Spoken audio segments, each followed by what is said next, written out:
Entramos con este Evangelio ya en la última parte de todo el Evangelio de Marcos. Estamos en el capítulo 12 y esta última parte que ya es en la ciudad de Jerusalén, donde los textos que preceden a este que leímos eran controversias con fariseos y con saduceos, y ahora el encuentro es con un escriba.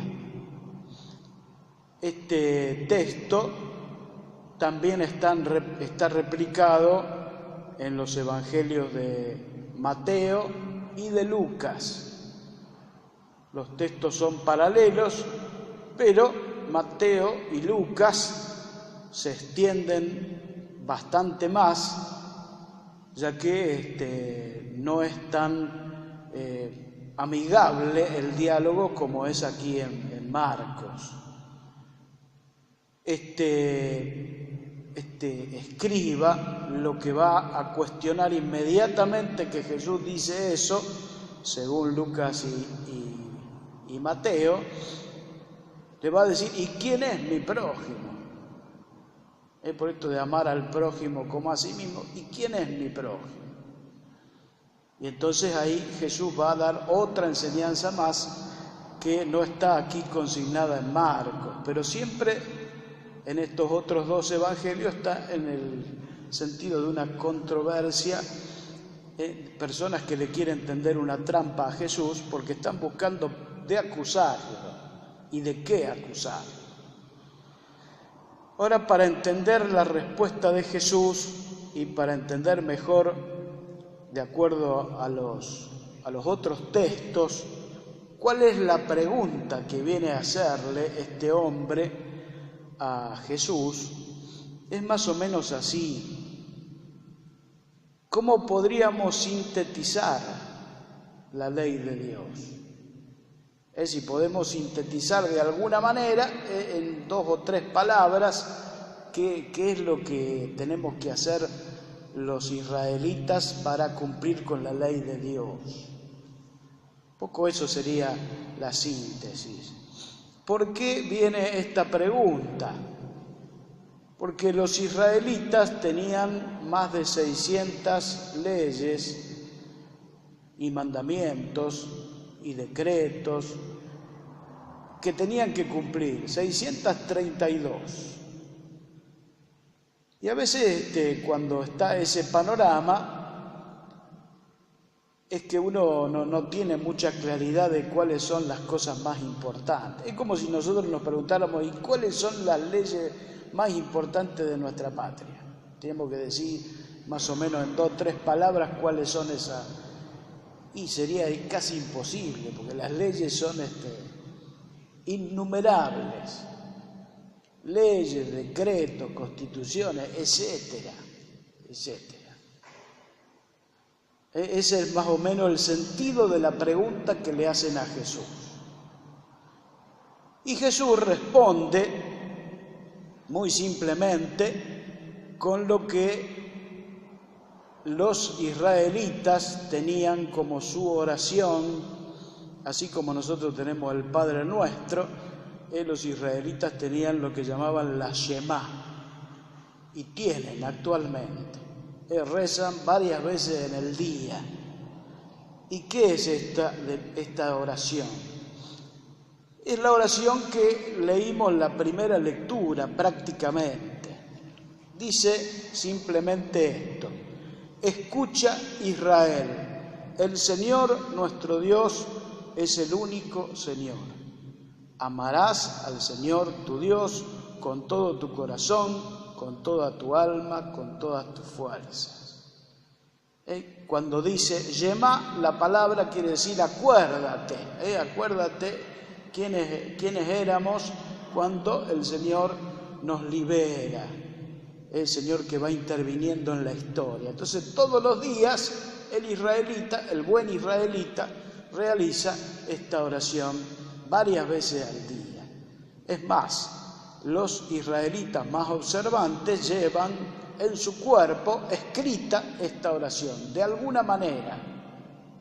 La llevan en su cuerpo, en su ropa, en todo lo que va con él.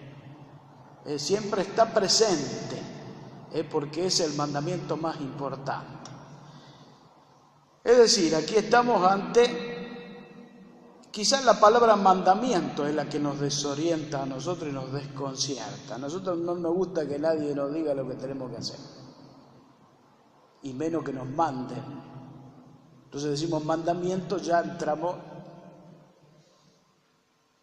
En realidad, la traducción no es muy feliz, porque los israelitas no hablan de mandamiento, hablan del decálogo. Y el decálogo quiere decir 10 palabras que de alguna manera definen la identidad de este pueblo. Es decir, este pueblo, el pueblo de Dios, el pueblo de Israel, es el pueblo que ama a Dios con todo su corazón, con todas sus fuerzas, con toda su alma. Y es el pueblo que ama a sus hermanos también de la misma manera, así como lo va diciendo estas 10 palabras. Entonces, para entender un poquito más esto que estamos hablando de la identidad. El decálogo es la identidad, es lo que se compromete el pueblo de Israel, justamente porque ha sido liberado de la esclavitud. Entonces se compromete en esa alianza con Dios, en esa línea. Entonces forma parte de su identidad más profunda. Un israelita que no ama a Dios y no ama a su prójimo está fuera de toda la identidad de Israel, por más que se diga israelita. Forma parte de su ser. Y el segundo mandamiento, dice Jesús allí como diciendo cuál es el resumen de la ley, el segundo mandamiento, y ahí es donde quedamos descolocados. No sé si ustedes recuerdan lo que han estudiado cuando estudiaron los mandamientos en la catequesis. ¿Se acuerdan qué decía el segundo mandamiento? ¿Qué decía el segundo mandamiento? No tomar su santo nombre en vano. ¿Y acá qué dice? Amarás a tu... O sea que no es el segundo mandamiento. Fíjense. Es más, ese que nosotros estudiamos en la catequesis no es el que está en la Biblia. El segundo mandamiento en la Biblia dice así: no te harás imágenes del Señor tu Dios. Ese sería el segundo mandamiento. Como está allí el texto. ¿Qué es lo que hace Jesús?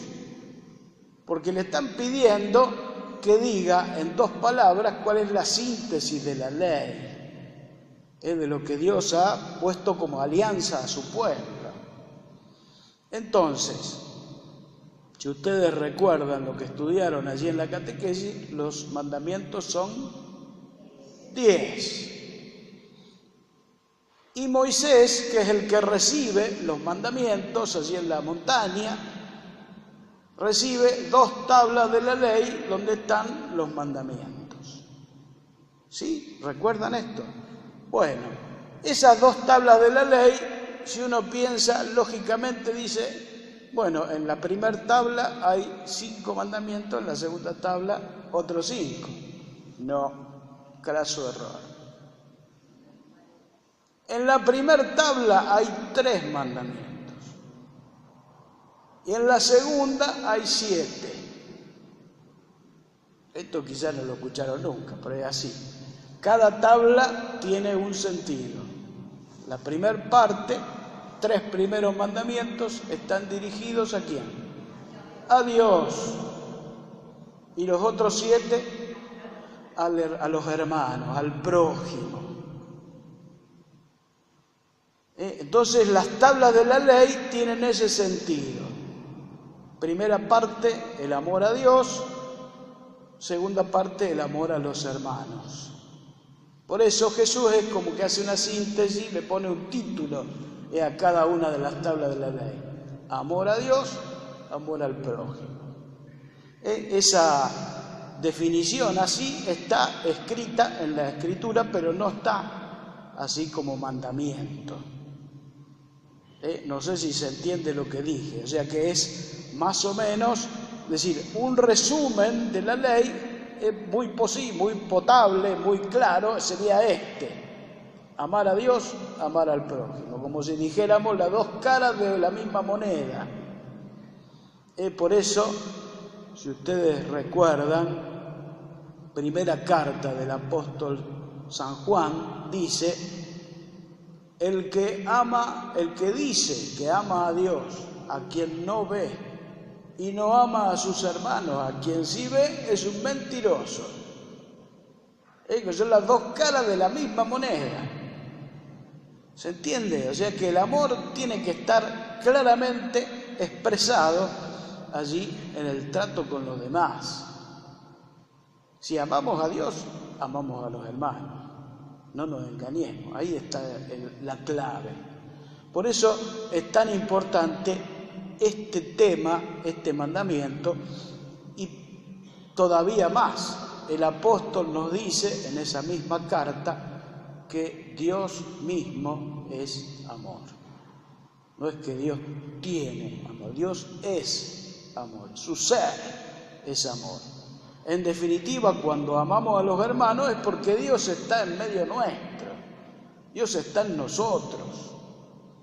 Cuando no tenemos ningún reparo en eso del amor al hermano, Dios está ahí claramente porque Dios es amor. Y el amor al Padre, el amor al Hijo y al Espíritu Santo, el amor a Dios, en definitiva forma parte de nuestra identidad. Esto es lo que nos está diciendo Jesús y le está diciendo a este escriba que se le acerca. Y Jesús está enseñando esto ya casi al borde de la entrega, ella al borde del Jueves Santo y el Viernes Santo, en la misma ciudad de Jerusalén. Por eso en la última etapa, como decíamos, en el Evangelio de San Marcos, que venimos leyendo. Allí, en la última cena, Jesús va a dar un paso más acerca de estas enseñanzas que estamos recibiendo en este momento. Va a decir Jesús, ampliando todo esto que les decía a los discípulos y que les decía a este escriba, que ámense los unos a los otros como yo los he amado. Este es el nuevo mandamiento. Entonces ya el parámetro con el que tenemos que medir y darnos cuenta si estamos realmente amando a los demás, amando a Dios, es como Jesús, como el mismo Maestro ha amado y sigue amando a los hombres. Es decir, ya no mirar esto de amar al prójimo como a sí mismo, sino que la medida, justamente porque a Jesús le cuestionan quién es mi prójimo, es como esto de amarse a sí mismo, etcétera, sino que Jesús dice, así como yo los he amado. Entonces, esto de amar a Dios y amar al hermano está ahí clarito. El parámetro es Jesús, como Él. Yo quería pedir en esta celebración nuestra, en este día, que el Señor nos purifique interiormente para que ese amor que es Dios mismo y que vive en nosotros y está en nuestro interior, esté cada vez más claramente, porque podemos entonces amar a nuestros hermanos con todo nuestro corazón, nuestra alma, nuestro espíritu, del mismo modo que estamos amando a Dios de esa manera. Bueno, renovemos nuestra fe. Creo en Dios